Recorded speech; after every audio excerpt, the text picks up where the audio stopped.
Olá pessoal, tudo bem com vocês? Na aula anterior nós estudamos o terceiro elemento da responsabilidade civil, que foi o nexo de causalidade. E quanto ao nexo de causalidade, nós vimos que se trata daquele vínculo, daquele elo que vai ligar a conduta do agente ao dano sofrido pela vítima, certo? Essa demonstração de que aquele dano foi causado pela conduta do agente. Que se a gente retira essa conduta, aquele dano jamais teria sido suportado pela vítima. Então, nós vimos as teorias que justificam esse nexo de causalidade, que buscam explicar, que buscam compreender esse elemento. E hoje nós iremos continuar o estudo do nexo de causalidade, mas sobre o viés das excludentes de responsabilidade civil. Hoje nós iremos estudar situações em que, se estiverem presentes no caso concreto, haverá o rompimento do nexo de causalidade. Então imaginem uma situação em que suposto agente está sendo aí acusado de ter praticado o prejuízo sofrido pela vítima, mas com o decorrer da análise desse caso concreto se verifica que em determinada situação ocorreu o que foi capaz de romper o nexo de causalidade entre essa conduta e o dano sofrido pela vítima. Se houve o rompimento do nexo de causalidade, isso significa dizer que aquela pessoa não deu causa ao dano sofrido pela vítima. E se ela não deu causa, não haverá dever de indenizar. Então hoje nós iremos estudar justamente essas situações que iremos denominar de excludentes de responsabilidade civil. E como eu falei para vocês, elas são capazes de fulminar o nexo de causalidade. Então, quando elas estão presentes em um caso concreto, elas terão um condão de romper esse nexo. Não mais haverá, não mais se verificará o nexo de causalidade entre a conduta do suposto agente e o dano sofrido pela vítima. Então, se há essa excludente de responsabilidade civil e não há mais o nexo de causalidade, é possível dizer que aquele suposto agente causador do dano não terá mais que responder por coisa alguma, certo? Porque não foi ele que deu causa ao dano sofrido pela vítima. Como eu coloquei aqui para vocês, ninguém pode responder por algo que não tenha dado causa. Então, o que eu quero que vocês registrem é que essas situações, essas excludentes de responsabilidade civil, elas afetam tão somente o elemento nexo de causalidade. Elas dizem respeito ao nexo, elas rompem, elas fulminam o nexo de causalidade. Elas não têm aí nenhuma relação com a conduta, muito menos com o elemento culpa. Quando apresentam uma excludente de responsabilidade civil, que nós iremos estudar hoje, vocês associem essa excludente ao elemento nexo de causalidade. Isso significará dizer que não existirá mais nenhum nexo de causalidade entre a conduta do suposto agente e o dano sofrido pela vítima. Certo? Por guardarem essa relação com o nexo de causalidade, essas excludentes de responsabilidade civil também são chamadas de causas excludentes do nexo causal, certo? Justamente por conta dessa associação, por conta dessa afetação em relação ao nexo de causalidade, certo? Então guardem essa informação porque é muito importante. Excludente de responsabilidade civil, essas três que nós iremos estudar hoje, elas dizem respeito ao nexo de causalidade, não com o elemento conduta e muito menos com o elemento culpa. E é interessante a gente notar que o nexo de causalidade, essas excludentes de responsabilidade civil, elas são utilizadas constantemente na solução de casos concretos, na seara judicial, certo? Então, verificar a existência ou não de nexo de causalidade, e, consequentemente, se há ou não uma excludente de responsabilidade civil no caso concreto, isso é um instrumento de solução de vários conflitos. Isso é utilizado como forma de solução desses conflitos. Então imagina aí a situação do exemplo que eu coloquei para vocês. né? Quando alguém vende um veículo a outra pessoa, essa alienação, né, essa transferência, ela deve ser registrada nos órgãos competentes, né? Todo mundo sabe disso, que tem que ter essa transferência de proprietário, né? Esse registro da transferência, melhor dizendo, nos órgãos competentes, para, né, que aquele novo proprietário, né, seja aí conhecido como o efetivo proprietário do veículo. Imagina a situação que João vende um veículo a Marcos, como eu coloquei aqui para vocês, e Marcos não efetua o registro da transferência. Então, Marcos compra aquele veículo de João, né, mas não faz o registro. E de modo que, para os órgãos competentes, o proprietário continua sendo João. Então, para todos os efeitos aí, João continua sendo o proprietário quando a gente sabe que o efetivo, né, o real proprietário é Marcos, embora não tenha havido o registro da transferência. Nessa situação, né, Marcos começa a utilizar daquele veículo normalmente para as suas atividades cotidianas, até que certo dia Marcos se envolve num acidente de trânsito. Ele causa um acidente de trânsito, melhor dizendo, e provoca dano ao veículo de Pedro. Então, ele se choca com o veículo de Pedro, causa um dano patrimonial a Pedro, né? Afinal, aquele prejuízo, aquele dano ao veículo é um dano patrimonial, como nós iremos estudar. E para se livrar de qualquer responsabilidade, o que é que Marcos faz? Marcos foge do local. Marcos aí pega o beco e deixa Pedro resolver o problema sozinho. Então, Pedro fica lá sozinho, né? Marcos não presta nenhuma assistência e Pedro consegue tão somente pegar o número da placa do veículo que estava sendo dirigido por Marcos. Ao verificar o proprietário do veículo, Pedro percebe, né? Pedro observa que o veículo está registrado no nome de João, certo? Afinal, não houve o registro da transferência. Então, para Pedro, o proprietário do veículo é João. E o que é que Pedro faz? Aciona João na esfera civil para que João, né, indenize os danos sofridos, né? Para que João repare esse dano patrimonial sofrido por Pedro. E aí surge a pergunta, né? Será que João vai ter o dever de indenizar Pedro, mesmo não tendo sido ele que tenha provocado aquele acidente que causou o dano? Né? Será que tem como a gente ligar, né, relacionar qualquer conduta praticada por João ao dano sofrido por Pedro? Né? E aí a gente já observa que não é possível, né? Não há nexo de causalidade entre qualquer conduta de João, embora ele esteja figurando como proprietário do veículo, e o dano sofrido por Pedro, motivo pelo qual o STJ entende que não haverá qualquer dever de indenizar por parte de João, mesmo que não tenha havido registro da transferência do veículo, porque não há esse nexo de causalidade. Então, observem aqui o nexo de causalidade sendo aqui utilizado como solução de um conflito na esfera judicial. Certo? A súmula 132 do STJ é clara. Ela vai dizer que a ausência de registro de transferência não implica a responsabilidade do antigo proprietário por dano resultante de acidente que envolva o veículo alienado. Certo? Então, não é possível observar nexo de causalidade entre qualquer conduta de João e o dano sofrido por Pedro. Se não há nexo de causalidade, não haverá dever de indenizar. Diferentemente seria entre a conduta de Marcos, né, que provocou o acidente, e o dano sofrido por Pedro. Então, haveria um nexo de causalidade aqui, né? Mas entre uma conduta de João e a de Pedro não há nexo de causalidade. Então, Pedro teria que acionar Marcos, né? Foi a conduta de Marcos que causou o dano, certo? Mesmo que Marcos não figure como proprietário daquele bem, né, daquele veículo. Quanto às excludentes de responsabilidade civil, nós vamos estudar 3 excludentes, né, existentes no nosso direito civil. Então, quando falamos de excludentes de responsabilidade civil, mais especificamente de excludentes de nexo de causalidade, nós estamos estudando a culpa exclusiva da vítima, também chamada de fato exclusivo da vítima, a culpa exclusiva de terceiro, também chamada de fato exclusivo de terceiro, e o caso fortuito e a força maior.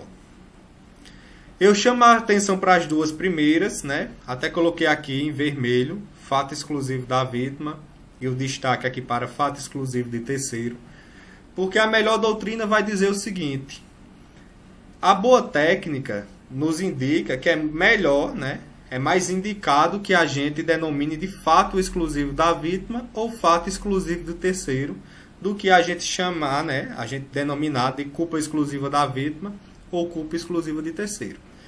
Então é melhor se dizer fato exclusivo do que culpa exclusiva. E por que a doutrina vai dizer isso? Né? A exemplo de Sérgio Cavalieri Filho. Porque, como eu falei para vocês no início, essas excludentes de responsabilidade civil, elas dizem respeito ao elemento nexo de causalidade. Elas afetam o nexo de causalidade. Elas não afetam o elemento culpa. Elas não guardam qualquer relação com a culpa, né? Com o elemento culpa que nós estudamos nas aulas anteriores. Então é melhor que se diga fato exclusivo para não haver essa confusão, porque o que é afetado aqui, o que é atingido, é o elemento nexo de causalidade, e não culpa. Então trata-se de uma impropriedade, embora não esteja errado falar dessa forma, tá? Mas não é de boa técnica denominar de culpa exclusiva, justamente porque não tem essa relação com o elemento culpa, tá? A primeira excludente de responsabilidade civil que nós iremos estudar hoje é o fato exclusivo da vítima. E como o próprio nome diz, aquele dano que foi suportado pela vítima, aquele prejuízo que foi suportado pela vítima, ele é atribuído, no caso concreto, a uma conduta da própria vítima. Foi a conduta da vítima, única e exclusivamente, que causou aquele dano por ela suportado. Então, embora alguém esteja sendo apontado como causador do dano, na análise daquele caso concreto, fica evidente que aquele agente causador do dano não praticou, né, não realizou aquele prejuízo. Que aquele prejuízo foi causado pela própria vítima, única e exclusivamente, né, por isso que se fala aqui, fato exclusivo da vítima, única e exclusivamente pela conduta da vítima. Nenhuma conduta daquele suposto causador do dano teve o condão de causar aquele dano. Por isso que ele é chamado aqui, gente, de aparente causador do dano. Porque em uma primeira análise, numa análise superficial, a gente até pode verificar ali que ele causou o dano. Mas quando a gente vai estudar aquele caso em suas minúcias, nós verificamos que aquele dano causado pela vítima foi causado unicamente, exclusivamente por conduta dela própria. Certo? Aquele aparente causador do dano, ele foi apenas um mero instrumento para a realização daquele dano suportado pela vítima. Ok, gente? Então vejam aí o exemplo em que Pedro dirigia regularmente seu veículo, né? O veículo estava regular, a velocidade ali permitida por lei, então estava tudo certo enquanto Pedro estava dirigindo esse veículo, até que Pedro atropela Carlos, certo? Então Pedro atropela Carlos e Carlos fica tetraplégico. Então, numa análise superficial, o que é que a gente pode concluir aqui? Numa análise superficial, a gente indicaria que Pedro teria sido o agente causador do dano, né? E que Carlos foi a vítima. E que o dano sofrido por Carlos foi contra a sua própria integridade física, né? Carlos ficou tetraplégico com a situação. Então, em uma análise superficial, a gente poderia até indicar Pedro como causador do dano. Só que imagina aqui, né, que na análise da situação, demonstra-se que esse acidente ocorreu porque Carlos se jogou na frente do carro de Pedro. Carlos intentou suicídio e, para realizar essa intenção, né, Carlos se joga no veículo que estava sendo dirigido por Pedro. Esse acidente ocorreu unicamente porque Carlos se jogou na frente do veículo. Pedro não teria sido o agente causador do dano. Pedro teria sido utilizado como um mero instrumento para a realização do dano. Mas o dano, na realidade, foi causado unicamente por Carlos, pela própria vítima.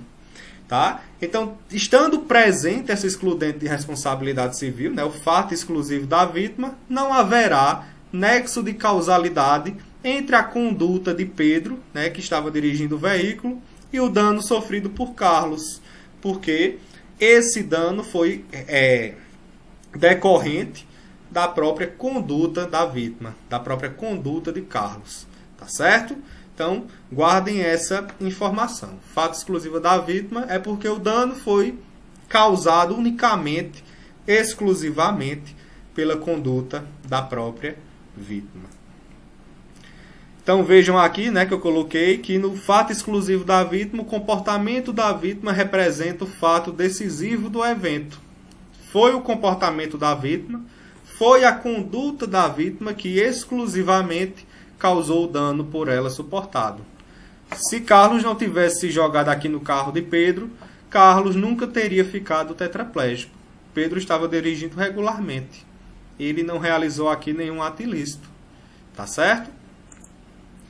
O nexo desaparece ou se interrompe quando a conduta da vítima é a causa única do evento danoso. Se a conduta da vítima é a causa única do evento danoso, não tem como vincular a conduta daquele suposto agente ao dano suportado por essa vítima. Se não tem como vincular, não haverá nexo de causalidade. Ok, gente? Além do fato exclusivo da vítima, teremos também o fato exclusivo de terceiro. E aqui a situação é parecida com o fato exclusivo da vítima, tá certo? Então, o que é que acontece no fato exclusivo de terceiro? Em uma análise superficial, em uma primeira análise, né, sem ser de forma detida, observa-se que há um suposto agente causador do dano, né, e um dano sofrido pela vítima. Então, alguém está sendo apontado como agente causador do dano e alguém está ali, né, sofreu um dano efetivo, tá certo? Quando se analisa os detalhes, né, daquele caso concreto, verifica-se que o dano suportado pela vítima não foi causado pelo aparente causador do dano, né? Então, a figura do aparente causador do dano ela também está presente aqui. Então, aquela pessoa que está sendo apontada como agente causador do dano, né? Quando se irá analisar aquele caso concreto, quando se analisa o caso concreto, verifica-se que o dano suportado pela vítima não foi por ele causado. Não foi decorrente da sua conduta, mas foi decorrente da conduta de um terceiro. Então, quando há essa demonstração que terceiro, né, que comportamento de um terceiro causou aquele dano sofrido pela vítima, aquele suposto causador do dano, né, aquele agente que foi inicialmente apontado como causador do dano, ele não terá dever de indenizar, porque não terá, né, não é possível demonstrar nessa situação um nexo de causalidade entre a sua conduta e o dano sofrido pela vítima. Tá certo? Então, o terceiro nessa situação, gente, é qualquer pessoa que não seja a vítima ou qualquer pessoa apontada, né, que não seja a pessoa apontada como causadora do dano. Então, nem é o aparente causador do dano, nem é a vítima, mas foi um terceiro, foi comportamento de terceiro que causou esse dano suportado pela vítima. Tá? Então, a figura do aparente causador do dano aqui, ela continua. Em uma primeira análise, uma pessoa está sendo apontada como causadora do dano, mas quando a gente vai analisar aquele caso concreto, a gente verifica que o dano suportado pela vítima foi causado por uma terceira pessoa. Diferente daquele aparente causador do dano e diferente da vítima. Tá certo? Então, aqui deixa eu até corrigir, né? Que é qualquer pessoa que não seja a vítima ou a pessoa apontada como causadora do dano. Então, para exemplificar esse fato exclusivo de terceiro, temos o seguinte, né? Então, imagina a situação que o marido de Ana, ele é morto, né? O marido de Ana estava trafegando em sua bicicleta na via pública, quando ele é morto, né, por conta de um atropelamento pelo ônibus da empresa X. Então, o marido de Ana acaba sendo atropelado por um ônibus da empresa X enquanto estava lá trafegando com sua bicicleta e, né, por conta desse atropelamento ele é morto. Né? Então, houve um dano aí sofrido por esse marido de Ana. O que é que Ana faz? Ora, se foi um ônibus da empresa X que matou o marido de Ana, Ana, consequentemente, ingressa com a ação judicial, né, de indenização contra a própria empresa X, para que essa empresa X, né, arque com a devida indenização. Certo? Então, temos aqui, né, um aparente causador do dano, ou seja, a empresa X, e a vítima, né, o próprio marido de Ana, por reflexo, a própria Ana, como a gente vai ver o dano reflexo ainda na próxima aula, certo? Elas são as vítimas aqui desse dano sofrido, né, nessa situação. O que é que acontece? Depois do ingresso da ação de indenização, né, lá no decorrer do processo, é demonstrado, a empresa X consegue demonstrar por prova pericial que o marido de Ana caiu em um buraco que tinha lá na pista, né, enquanto estava lá trafegando com sua bicicleta, no momento em que o ônibus passava em sentido contrário. Então, o que é que a empresa X demonstra? Ora, nessa situação que envolveu a morte do marido de Ana, o ônibus estava trafegando normalmente, no sentido contrário, e o que ocorreu foi que o marido de Ana, ele caiu por conta, né, em um buraco que tinha lá na pista, e por conta dessa queda, ele foi atropelado pelo ônibus. Ele invadiu o sentido contrário e foi atingido pelo ônibus. Mas não houve nenhuma conduta aí da empresa ou do ônibus, né, do motorista, que tenha sido capaz de causar esse dano sofrido pelo marido de Ana. E esse buraco na pista, ele foi aberto por uma prestadora de serviços públicos. Certo? Imagina aí uma companhia de águas e esgotos que deixou aí um buraco na pista e não tampou esse buraco. Então, houve aí a conduta de um terceiro já envolvida na situação. E a empresa X demonstra mais, que se não houvesse esse buraco na situação, o marido de Ana não tinha caído da bicicleta. Certo? Então, se ele não tivesse caído da bicicleta, ele não teria invadido o sentido contrário e sido atropelado pelo ônibus da empresa X. Então, na verdade, o que aconteceu aqui foi um fato exclusivo de terceiro. O dano suportado pelo marido de Ana não foi causado pela empresa X, pelo ônibus da empresa X, mas pela prestadora de serviços públicos, por um terceiro alheio àquela situação. Por conta desse buraco que foi aberto pela prestadora de serviço público, o marido de Ana acabou suportando esse dano. Certo? De modo que é a prestadora de serviço público que deve aí ser responsabilizada, e não esse suposto agente causador do dano. Tá bom? Então, por ter aqui havido uma conduta de terceiro, essa conduta de terceiro acabou rompendo o nexo de causalidade. Tá certo? Entre a conduta do suposto agente causador do dano e o dano suportado pela vítima. Lembrando que é fato exclusivo, tá? Então é a conduta unicamente e exclusivamente do terceiro que causou o dano suportado pela vítima. Tem que demonstrar aqui que foi por conta exclusivamente desse buraco que ocorreu a morte do marido de Ana. Tá certo? Foi unicamente por conta disso que o dano foi praticado, foi suportado. Ok, gente? Vale salientar, né, que esse fato de terceiro, de acordo com a opinião dominante na doutrina, ele equipara-se ao caso fortuito. Então, até mesmo na jurisprudência, vocês vão ver determinadas situações que são ali de fato de terceiro, mas que são tratadas como caso fortuito. E não tem nenhuma incoerência nisso, tá, gente? É possível ser tratado, eles se equiparam aí ao caso fortuito, porque se trata de uma causa imprevisível, de uma causa inevitável. Não era possível naquela situação prever que aquele terceiro agiria daquela forma, se comportaria daquela forma. E se é algo imprevisível, é algo que é inevitável, tá certo? Então nem tinha como prever, nem tinha como evitar que aquele terceiro, né, se comportaria daquela maneira, né, praticaria aquela conduta que é estranha à conduta do próprio agente aparente. Então, muitas vezes o fato de terceiro ele é aqui equiparado ao caso fortuito, ok?